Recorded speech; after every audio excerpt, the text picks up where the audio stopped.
Brock Purdy tore it up statistically this year, as he was first in expected points added out of 35, which if you don't know what that stat is, I have a video that breaks it down. It's awesome because it's useful in defining how well a quarterback, offense, and defense is playing, so it's a do-it-all stat. In addition to being number one in EPA, Purdy was also first in quarterback rating. He was tied for first, though. His supporting cast, which is based on the PFF grades of his receivers and pass blocking, was ranked number 2, only behind Miami. So in all, he ranked as my 7th best quarterback, which may seem a little bit low, but it is again very difficult to differentiate how much is Purdy and how much is his great supporting cast. So he was brought down a little bit by just how good the team is, but I think I'm a little bit higher on him actually than a lot of people are, because a lot of people just brush off any of his success and claim it to be a result of Shanahan being a guru and the team being so good around him. I recognize that he doesn't have good pass protection, and he makes a lot of plays out of structure on his own as well. So I think I'm a little bit higher on him than the consensus is. At backup quarterback, Josh Dobbs is a high-end option that can play in a pinch. He doesn't seem to fit the scheme perfectly, as Kyle Shanahan schemes open quick reads, and Dobbs takes a bit to process, but he is a solid backup option nonetheless. As we move to the supporting cast, if you're enjoying this video, make sure you give it a like, and also subscribe, as both make massive differences. With that out of the way though, as I mentioned before with the quarterback, the offensive line for San Francisco was not good in pass protection. In fact, they were 23rd in pass blocking when combining their ESPN pass blocking win rate with PFF's pass blocking ranking. So they were rather poor in that department. They were really good in run blocking though, as they ranked 12th in that amalgamation of stats with ESPN's run blocking win rate and PFF's run blocking ranking. So they definitely got it done in the running area, which seems to bear out. They were very good in run blocking for McCaffrey and the other backs they had as well. There were a lot of open lanes a lot of the time. So I think it makes sense that they ranked a lot more highly in run blocking than they did pass protection. They put more of an emphasis in that area. Compared to last year, they should be roughly the same, as they returned 4 or 5 starters. They added Dominic Pooney in the 3rd round as a guard. Historically, since 2019, the average interior offensive lineman drafted in the 3rd has a 52 PFF grade in their rookie year.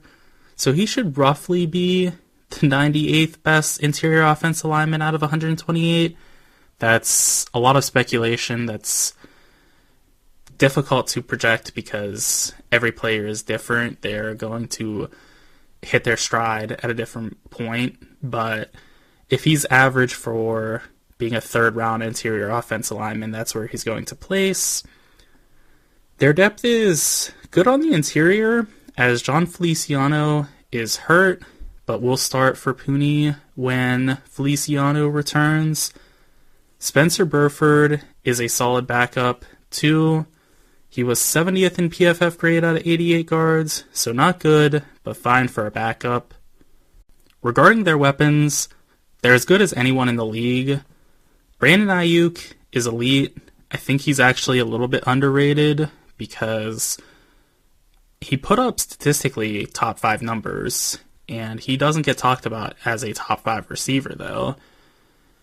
He was 9th in yards per game and 2nd in yards per reception, only behind George Pickens, who was number 1. I don't know if you would have guessed that had you not known the stat, but that's how it played out. Pickens was number 1, even with Pickett being a short yardage demon.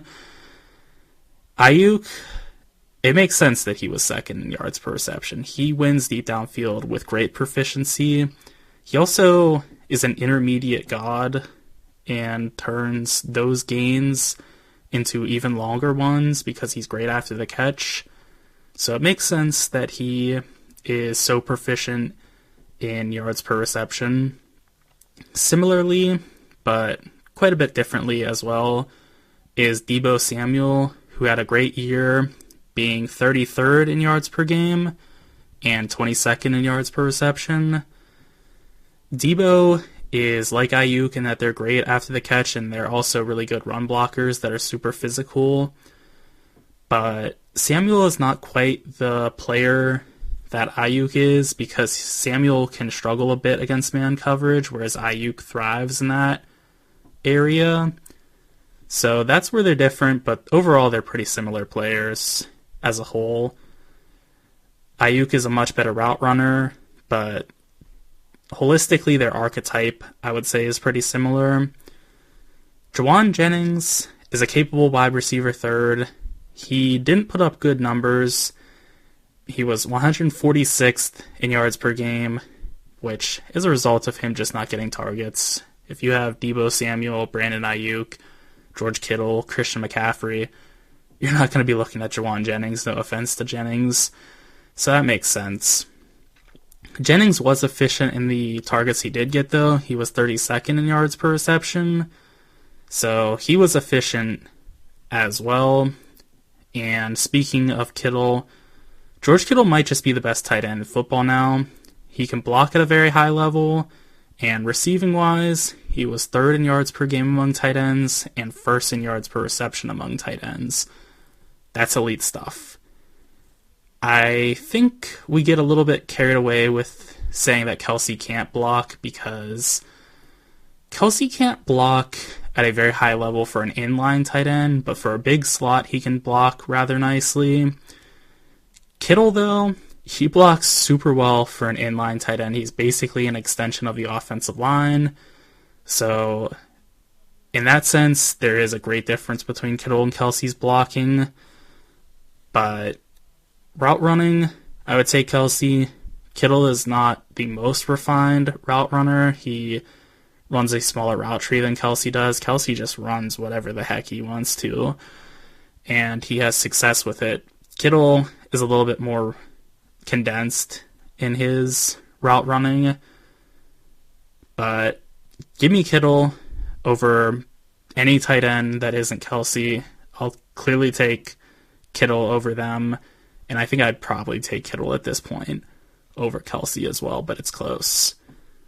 At running back, Christian McCaffrey is as good as it gets, as he was second out of 59 in PFF grade. If you're wondering who number one is, it was Devon Achane for Miami. Miami's sticking their nose in San Francisco's territory by being the best supporting cast according to my PFF metric and for supporting cast, and being ahead of McCaffrey for best running back. So those teams, it makes sense that they're so connected. They have the Shanahan influence with McDaniel being their coach. So it's similar in that sense. Getting off to a tangent here. McCaffrey, very good. Exceptional as a route runner. Great hands. Really physical as a runner. Even though he doesn't really get credit for that. He can run between the tackles with great proficiency. He can run outside the tackles. He has speed to do that. He's fantastic. Depth-wise, Ricky Pearsall was drafted in the first round to be probably their slot receiver. He's not able to play at the moment. He was shot. But since 2019, the average first-round wide receiver has a 73 PFF grade, which would be good for 39 out of 102 wide receivers. So he is projected to be good when he does play. I think he can live up to that because the Niners know their receivers for the most part. And I wasn't very high on Pearsall coming out of college, but the great that franchise guy was, and I trust his evaluations a great deal. So I think there's reason to be excited for Purcell. In addition to him, they have Jacob Cowing. He is also a wide receiver option. He was drafted in the 4th. They have several capable running backs behind McCaffrey. Mason had a great game against the Jets, and I think that just speaks to what they do as a whole. They just churn out great running backs in San Francisco. Every year it seems like they have a different crop, and they do great. So they have good depth all around, except for at tight end, I would say. They don't really have a great tight end too, but they have good depth around that situation. At cornerback, the Niners are really solid. Charvarius Ward remains one of the most underrated players in the league. He was 5th out of 127 corners in PFF grade. The year before that, he was 6th too, so he is continually great, but he doesn't get talked about in the conversation of best corners to the extent that he should, at least. I don't see him in the conversations for great cornerbacks, and I'm not saying he's as good as Sauce Gardner, but he belongs in that sort of territory for shutdown corners. He's great in zone. He can man up. I would say he is a little bit better in zone than he is in man coverage, which is kind of funny because he came from Kansas City where they run a ton of man coverage. But Ward is a fantastic player as a whole. He has no issues with anything in the game. He is super physical, and he just is a fantastic player. Isaac Yiadom, I believe is how you say that, was really good last year. He was 10th out of 127 cornerbacks, which might not be repeated as he struggled in every other year, but he did show his high-end play, so that might be something he can repeat. I'm not going to bank on it, but again, if you do it once, maybe you can do it again. Lastly, Diamador Lenore was ranked 23rd by PFF. He's great against the run and pass, so he supplies a lot of value if he can repeat his 2023 performance. I tend to have faith in him doing that more than I do with Yiadom.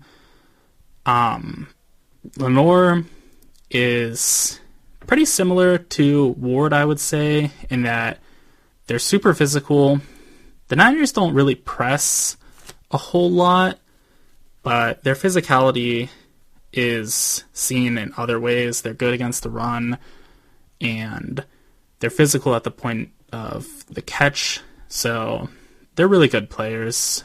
They're pretty different, but they're similar in their physicality. Speaking of physicality, moving to safety now, they're awesome there as well.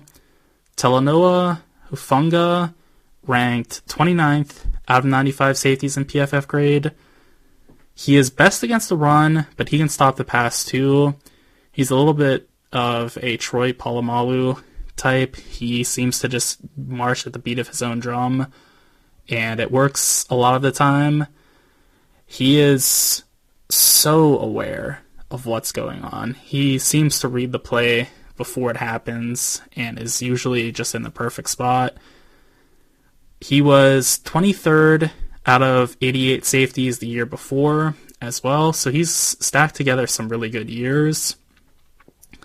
And their other safety, Jair Brown, was graded 19th out of 95 safeties according to PFF. He's super balanced against the run and pass, so it's a nice combo. They can both do a bit of everything. Regarding their defensive back depth, Malik Mustafar was drafted in the 4th, I almost said first, but it's the 4th, as a safety, which is fine since the average 4th round rookie safety has a 70 PFF grade, which would be good for 34th best in the league. So if he can be just average for a contributing 4th round rookie safety, that'll be good. Again, I believe that franchise guy was actually high on him, so he might be better than that as well, because that's another good talent evaluator that's high on him, in addition to the Niners being high on him, as evident by them drafting him. So that's solid in Mustafar's projection. At corner, Renardo Green was selected in the second, which is also alright for a backup, as since 2019 the average second round rookie cornerback grades out at a 60 PFF grade, which would be good for 86th overall. Moreover, Ambry Thomas was roughly average at cornerback last year. And lastly, Rock Ya-Sin is an awesome name, and he's a very good backup cornerback as well. So they have a ton of depth at defensive back. Moving to the front seven now. On the defensive line, San Francisco is very top-heavy, but you can get by with that on the defensive line. Nick Bosa finished third out of 122 in edge pressures. He's also quite good against the run, so he's elite do-it-all edge. He's definitely one of the 5 or so best edge rushers, which is saying a lot because there are so many good edge rushers in this league. But Bosa shouldn't be lost in the shuffle. He is a premier player in this league. He is just so good and so balanced. Their other edge, Leonard Floyd, ranked tied for 50th for edge pressures. Even though he's a big edge, at least height-wise, he isn't much of a run defender, but overall he's a solid edge too. On the inside, Javon Hargrave, who has a sick nickname, the Grave Digger, was tied for 12th out of 142 in defensive interior pressures. He is very poor against the run, but is one of the best pass rushing defensive tackles in the league, so you'll take that. Similarly to Hargrave, Malik Collins is a great interior as well, being tied for 19th for defensive interior pressures. He really struggles against the run, like Hargrave, but is great against the pass, so there's value there. As for their depth on the D-line, Yetur Gross-Motos is their third edge rusher. He's quite solid. I think he could compete for Floyd's spot, to be honest. They're kind of similar players. They're both really athletic. They have good length as well. So they're kind of similar, but I think Gross-Matos is a more rounded player that also has more potential as he's a bit younger. But I could see the allure behind Floyd. And they're going to rotate their guys a lot anyway, so it doesn't necessarily matter a whole lot. But I think Gross-Matos is perhaps the higher ceiling player. For the final positional group, linebacker, the linebacking core for the 49ers might be the best in the whole league. Fred Warner ranks second out of 82 linebackers in PFF grade. He's top 10 in PFF grade for run defense, pass rushing, and coverage. So he is just absolutely insane. One of the best players in the league as a whole. He is a coverage safety that also has the attributes of a run defending linebacker. So he's the best of all worlds. He really gets it done in every facet. Their other linebacker will be Dre Greenlaw when he returns from injury. He was 23rd out of 82 linebackers in PFF grade. He's a bit better in coverage than he is as a run defender, but he is great in coverage and solid against the run, so it's not like he's bad. He will miss a good chunk of the year, but when he's healthy, he's really good.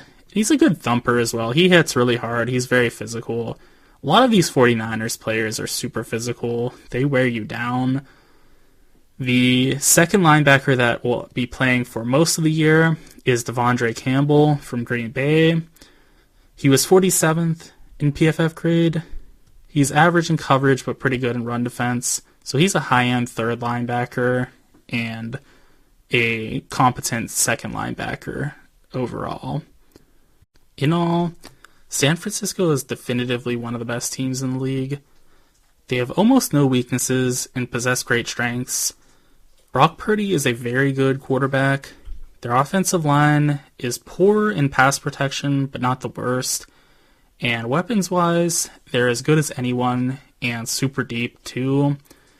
They have a top 5 wide receiver in Brandon Ayuk, a top 2 tight end in Kittle, probably the best running back in Christian McCaffrey, and a top 5 wide receiver 2 in Deebo Samuel, in addition to having a first-round pick at wide receiver coming in at some point, too. Defensively, their defensive backs are exceptional and, again, deep. Their defensive line is strong at the top and has some rotational versatility. And lastly, their linebacking core is probably the best in the league. There's basically nothing to dislike aside for their offensive line pass protecting, which again isn't a disaster, and their weapons can make up for it. Those are my thoughts. Be sure to let me know what yours are in the comment section, and also be sure to like and subscribe for more content.